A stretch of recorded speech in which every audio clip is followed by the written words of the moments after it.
नमस्कार साथियों। आज हम बात करेंगे एक ऐसी शक्ति के बारे में जो मानव इतिहास की सबसे विनाशकारी खोजों में से एक है, परमाणु हथियार।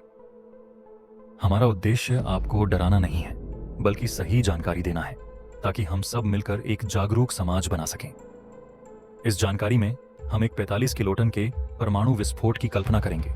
यह वही ताकत है जो पाकिस्तान ने अपने सबसे बड़े परीक्षण में इस्तेमाल की थी। यह विस्फोट महज 110 मीटर की ऊंचाई पर हवा में होता है, जिससे जमीन पर अधिकतम असर पड़ता है, लेकिन रेडियोधर्मी फॉलआउट कुछ हद तक कम रहता है। लाल क्षेत्र फायरबॉल जोन 307 मीटर तक। इस 0.3 वर्ग किलोमीटर क्षेत्र में सब कुछ पल भर में वाष्प बन जाता है।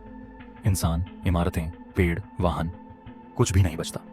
यह विस्फोट का सबसे खतरनाक केंद्र होता है, जहां तापमान सूरज से भी अधिक हो सकता है। बैंगनी क्षेत्र रेडिएशन जोन 16 किलोमीटर तक।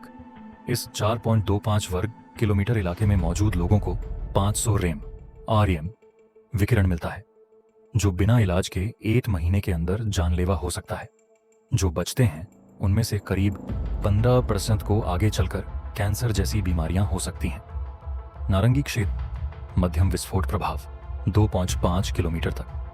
यह 6 वर्ग किलोमीटर क्षेत्र में 5 PAS का दबाव पैदा करता है, इतना कि ज्यादातर रिहायशी इमारतें गिर जाती हैं, आग लग जाती है और जान माल की व्यापक हानि होती है।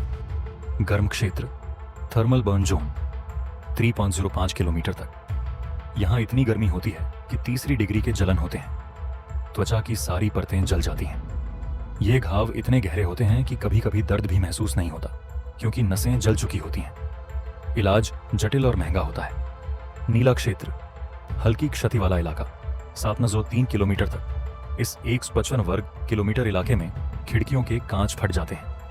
बहुत से लोग विस्फोट की चमक देखकर खिड़की की ओर भागते हैं और कुछ सेकंड बाद ब्लास्ट की लहर से बुरी तरह घायल हो जाते हैं। एक खास बात, इस सिमुलेशन के अनुसार यदि यह विस्फोट किसी निर्जन जगह पर हो तो कभी कभी इतनी बड़ी तबाही के बावजूद कोई इंसान घायल नहीं होता, लेकिन अगर यह किसी शहर में हो, तबाही की कल्पना भी नहीं की जा सकती।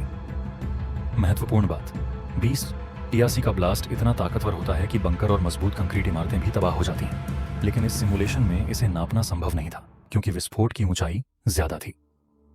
बचाव किट रखें, जैसे मास्क, टॉर्च, पानी, रेडियो, प्राथमिक उपचार सामग्री। संक्षिप्त प्रभाव अनुमानित मौतें 267 अनुमानित, घायल 5 और 500 740 प्रभाव। क्षेत्र का रंगवार विश्लेषण चित्र को देखकर समझें।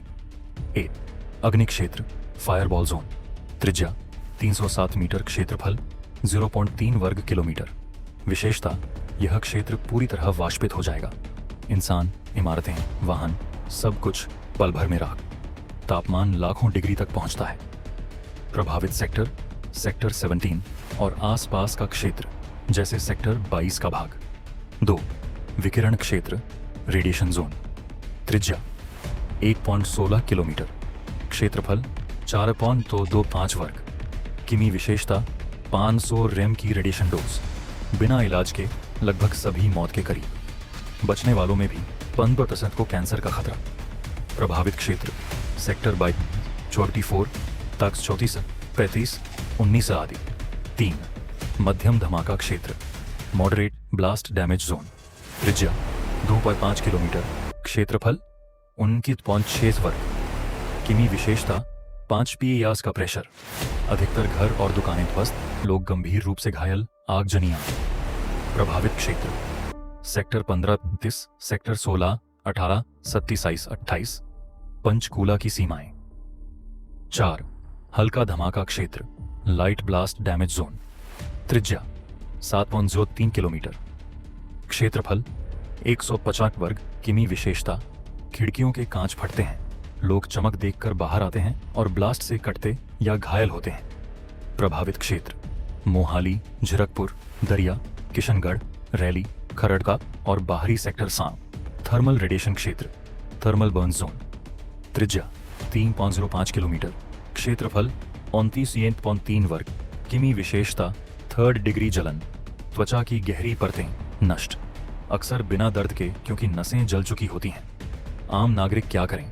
चमक दिखे तो तुरंत नीचे झुक जाएं और खिड़की से दूर रहें। सरकारी निर्देशों का पालन करें, अफवाहों से बचें, शेल्टर या सुरक्षित स्थानों की जानकारी रखें। यह एक सिमुलेशन है, कल्पना आधारित विश्लेषण जो यह दिखाता है कि शहरी क्षेत्र में परमाणु हमला कितना विनाशकारी हो सकता है।